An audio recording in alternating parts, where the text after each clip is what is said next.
गुरुजी, हम पूरी लगन और ईमानदारी से धर्म और कर्तव्य के मार्ग पर चलने का प्रयत्न करते हैं, परंतु कभी-कभी हमारे द्वारा लिए गए निर्णयों का फल अनुकूल नहीं लगता। इससे मन विचलित और निराश, भ्रमित और नहीं, धर्म में चलने वाला अनुकूलता नहीं देखता, वो धर्म देखता है।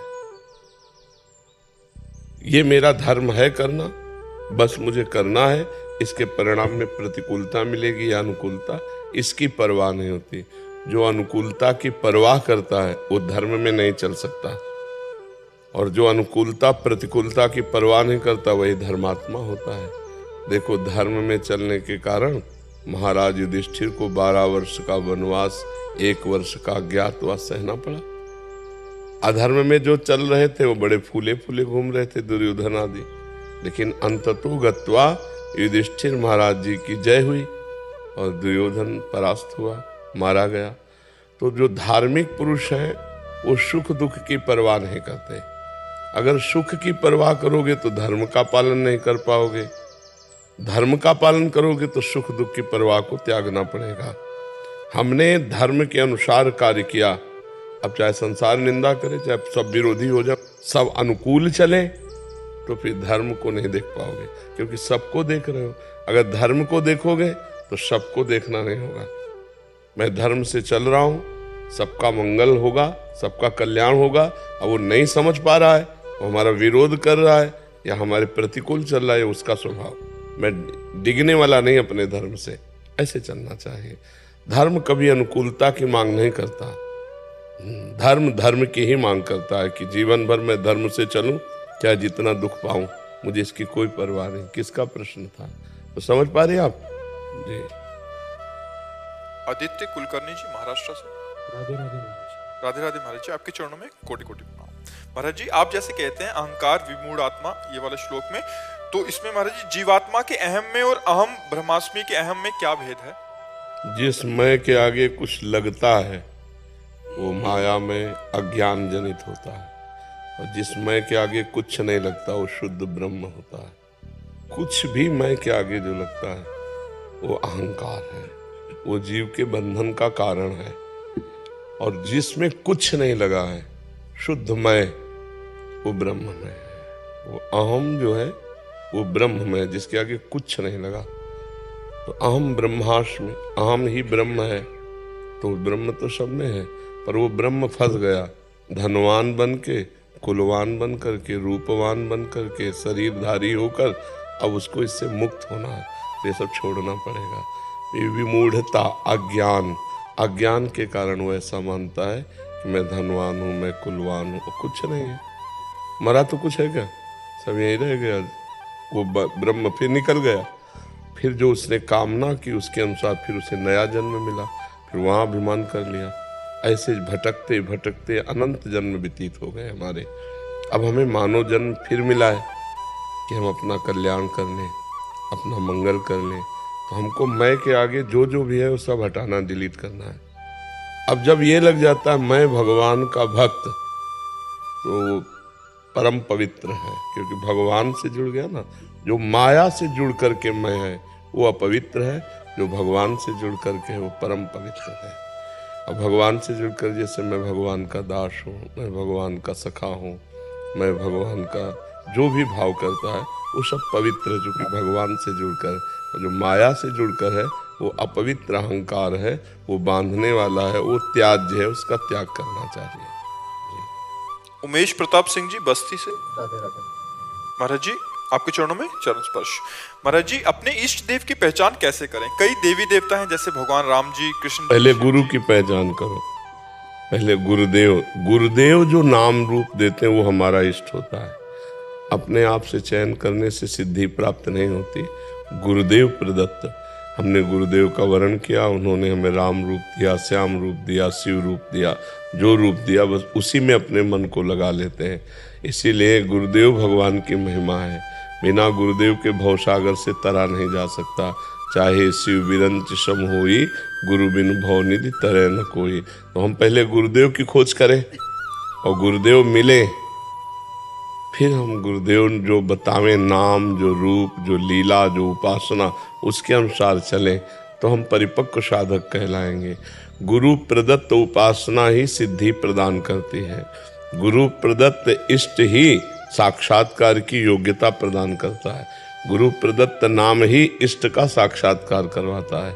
इसलिए ध्यान मूलम गुरु मूर्ति, पूजा मूलम गुरु पदम, मंत्र मूलम गुरु वाक्यम, मोक्ष मूलम गुरु कृपा, ये सब गुरुदेव के ऊपर है। नहीं तो आपने गुरुदेव का वर्ण किया।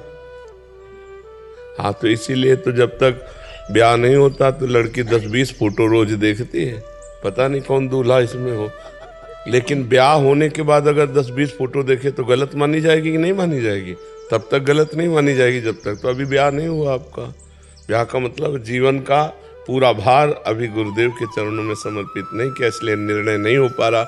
राम भजूं, कृष्ण भजूं, शिव भजूं, ये तो वहां से निर्णय होगा गुरुदेव से। राजेश कुमार जी चंडीगढ़ से। राधे राधे जी राधे राधे महाराज जी। महाराज जी, आप कह रहे हैं कि आप निराकार उपासना के पथिक थे, बट आपका सत्संग सुने तो नाम जप में रुचि बढ़ी इनकी। महाराज जी फंसे कहाँ हो? साकार और निराकार में। नहीं, हम कह रहे फंसे कहाँ हो? आकार में फंसे हो ना, आकार में तो फंसे हो। तुम निराकार हो भैया, तुम ही निराकार हो। तुम्हारा स्वरूप ना अल्ट्रासाउंड में आ सकता है, न एक्सरा में, न सिटी स्कैन में आ सकता है। मन नहीं आ सकता, फिर स्वरूप तो बहुत बड़ी बात है। आज तक कोई मशीन वैज्ञानिकों ने नहीं बनाई कि देखो ये मन बनी है। अभी तक हमें तो पता नहीं, लेकिन आप लोग तो संसारे में आज तक कोई देश विदेश में ऐसी तैयार हुई हो मशीन, ये मन देखो, ये बुद्धि, ये चित्त, ये अहंकार। क्योंकि अध्यात्म मशीनरी नहीं पकड़ सकती। अध्यात्म दिव्य योग मार्ग है। दिव्य भाव के द्वारा जब हम अपने स्वरूप का चिंतन करते हैं तो हमारा स्वरूप निराकार है, कोई आकार नहीं है। पावर, दिव्य पावर, उसे जो यंत्र मिल जाता है वही वो रूप धारण कर लेता है। जैसे एसी तो पावर शीतलता फेंकने लगी, हीटर पावर गर्मी फेंकने लगा, पंखा पावर हवा फेंकने लगी, हाइड्रोजन पावर लाइट फेंकने लगा।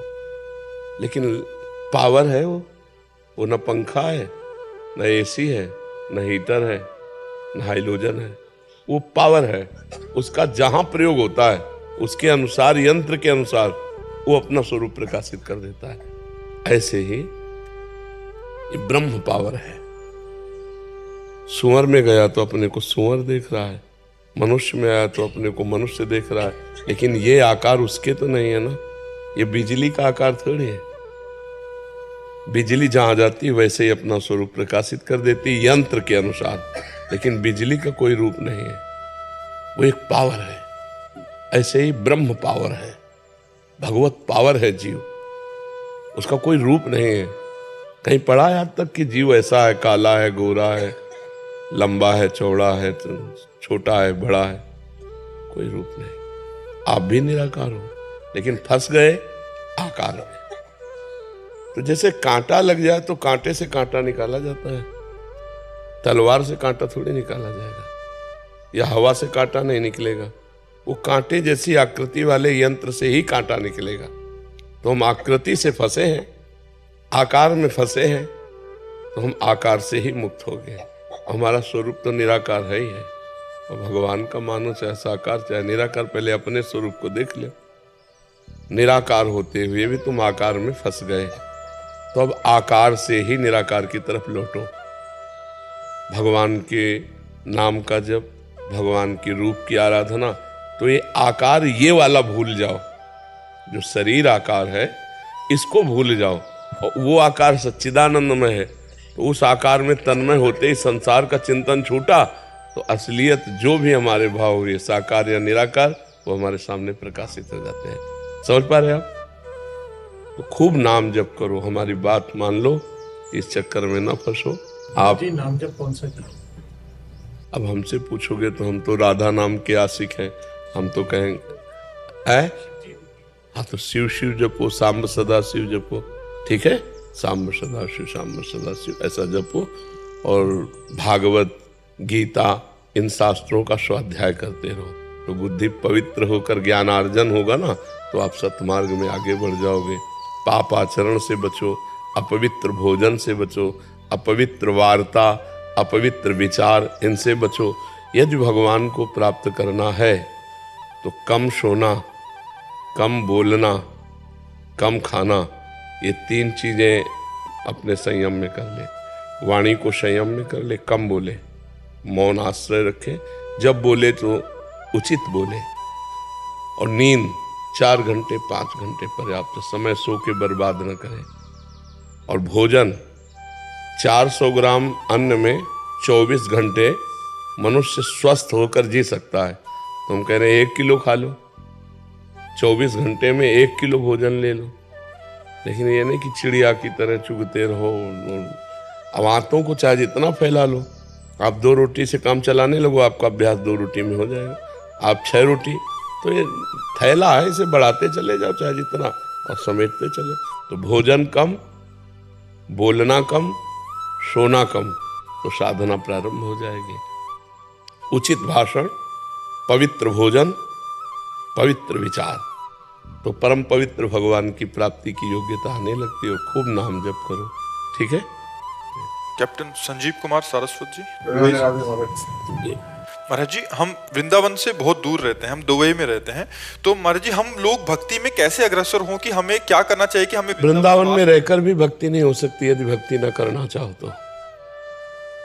और भक्ति करना चाहो तो लंका में भी विभीषण जी ने भक्ति कर ली। दुबई तो लंका जैसा तो नहीं है। घोर निशाचरी लंका निश्चर निकर निवासा, यहाँ कहाँ सज्जन कर वासा। तो हमें लगता है बहुत से भारतीय दुबई में भी वास करते हैं, और भक्ति के लिए कोई दुबई में प्रतिकूलता नहीं है। लेकिन लंका में तो भक्ति के लिए प्रतिकूलता थी। गर्दन उड़ा दी जाए अगर पता चल जाए रावण को कि ये भगवान का भक्त है। तो विभीषण जी ने जब वहां भक्ति कर ली, तो इसका मतलब कहीं भी भक्ति की जा सकती है।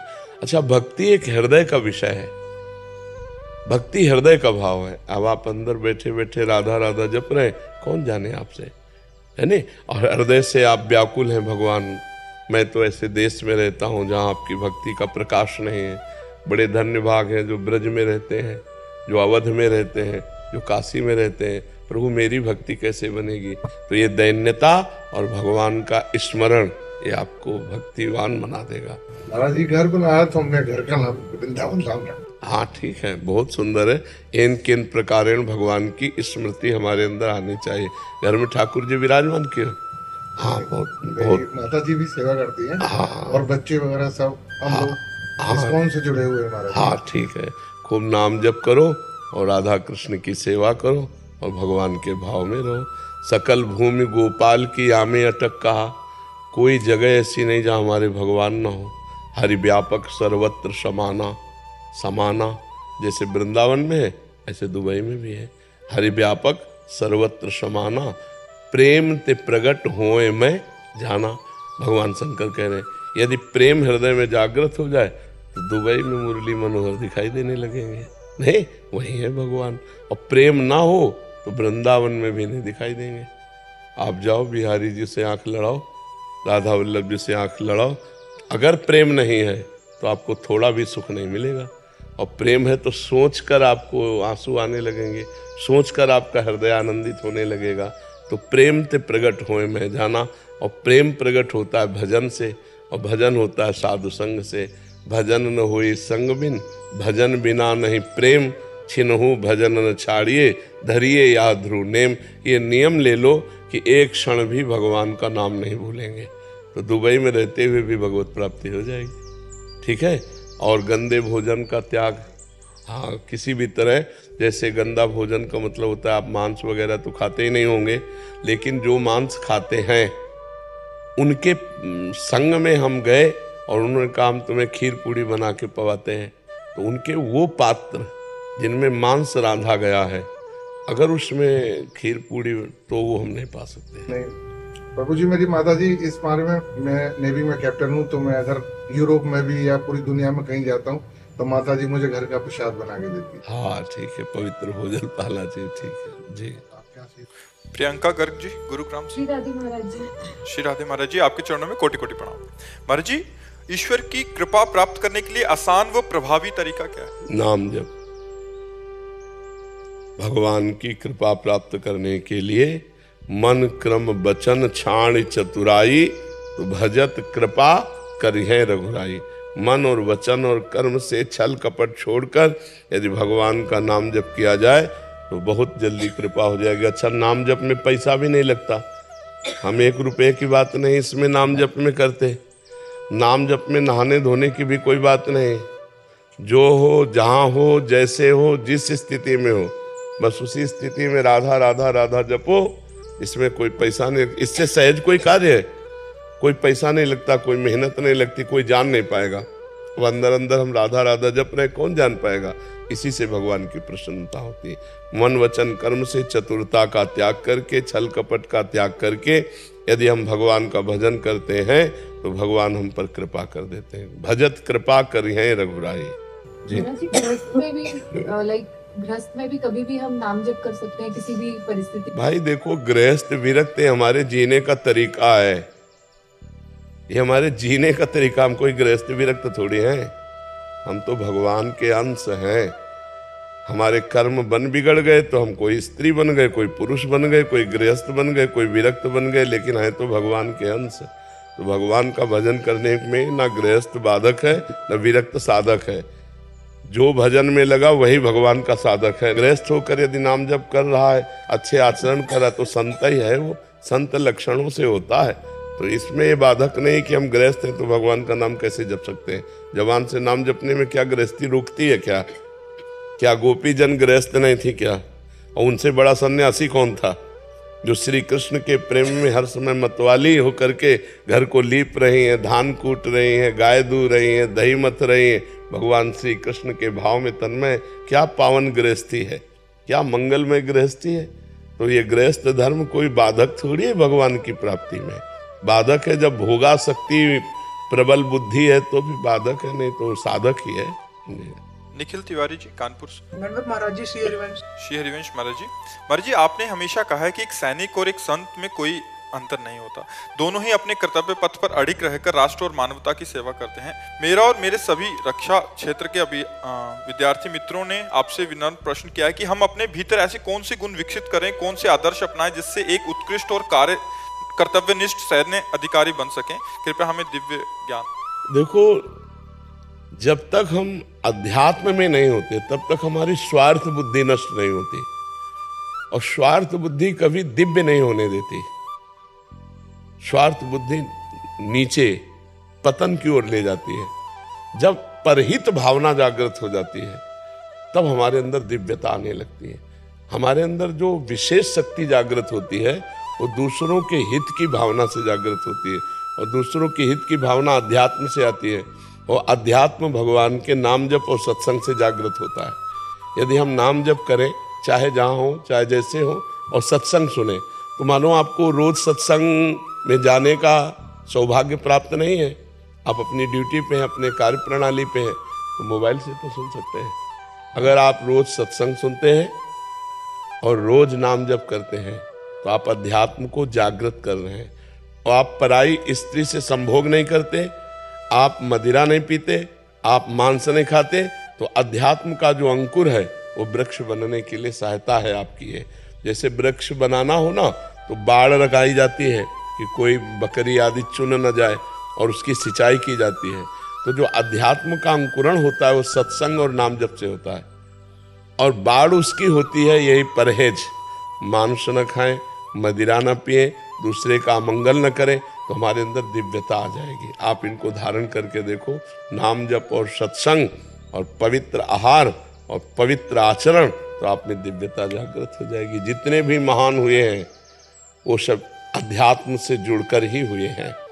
राष्ट्र के प्रति समर्पण भाव अध्यात्म से ही आता है, नहीं तो आपको जलन हो जाएगी।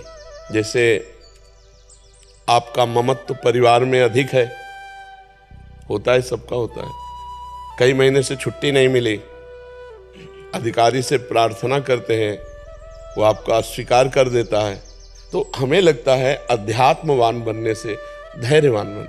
चलो इस बार हमारी रिक्वेस्ट नहीं मानी, अगली बार मान लेंगे, अगली बार गए तो कभी तो छुट्टी मिलेगी ही, परिवार जाएंगे। तो ये बुद्धि जो हमारी है ये शुद्ध हो जाए तो ये दिव्य हो जाए, और बुद्धि अपवित्र है तो सब बेकार हो गया। अब जैसे राष्ट्र के प्रति प्रिय भाव आ गया, धर्म भाव आ गया, तो आप कभी रुपया लेकर के गद्दारी नहीं करेंगे अपने राष्ट्र के प्रति, आप कभी धोखा नहीं हमारे राष्ट्र को देंगे। लेकिन अगर आपकी बुद्धि आध्यात्मिक नहीं है तो आपको कोई करोड़ 2 करोड़ दे रहा है तो आपको लगेगा ना।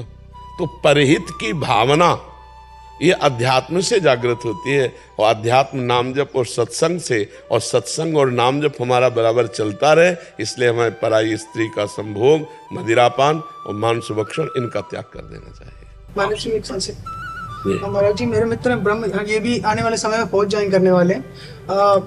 मैम महाराज जी कई जगह ऐसी पोस्टिंग होती है जहाँ पे ना चाहते हुए भी, आपके मुख से हमने सुना है कि अगर कभी किसी इंसान ने अगर शराब की एक बूंद भी जबान में लगा दी तो उसका ब्रह्मत्व का नाश हो जाता है। लेकिन महाराज जी कभी ऐसी जगह कहीं पे पोस्टिंग है जहाँ पे तामसिक आहार, या जैसे सियाचिन ग्लेशियर में, वहाँ पे अगर गलती से भी अगर कभी ऐसा कुछ करने को रहा तो फिर उसके लिए जरूरी है कि वो करे?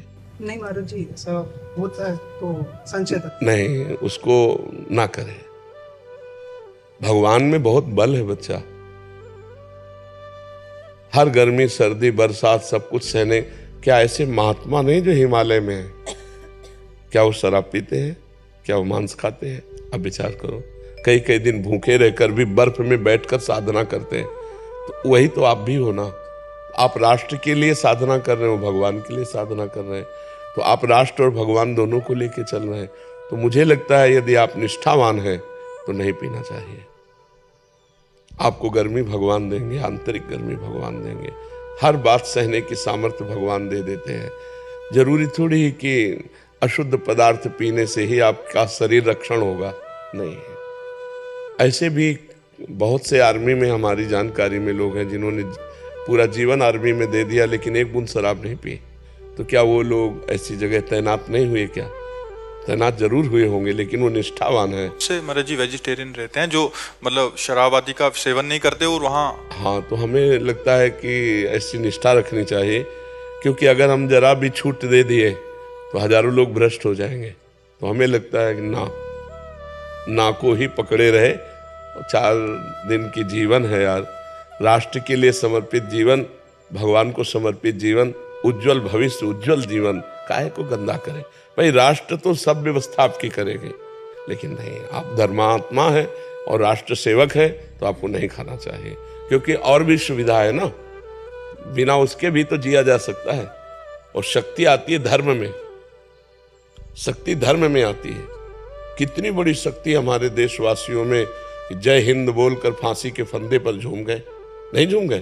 तो हम उन्हीं के वंशज हैं, हम उन्हीं के अंश हैं। तो हम राष्ट्र के लिए उतना प्रयास करेंगे कि हमारा राष्ट्र विजयी हो, राष्ट्र हमारा सुखी हो। वही आपकी भावना आपका मंगल कर देगी।